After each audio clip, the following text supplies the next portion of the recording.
Did a little tearing too of the Redline 3¼ horse, and I had a couple comments on it that, oh, it's gonna be junk, you're gonna blow the gears out of it, and it's got a pinion gear drive. You can see that one in there.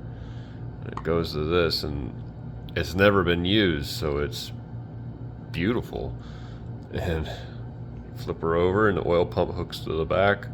It wasn't pumping oil because it was 0 degrees out in the shop, and the oil had the viscosity of gelatin.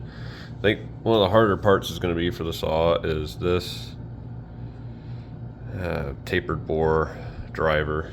The quality of the parts is way better than what we're getting now, so to find parts, it'd be impossible. Thank God I can machine some things of my own, but beautiful little saw and a lot of really well machined parts. It's high dollar, and I'm gonna have it for the rest of my life, so I'm old and gray.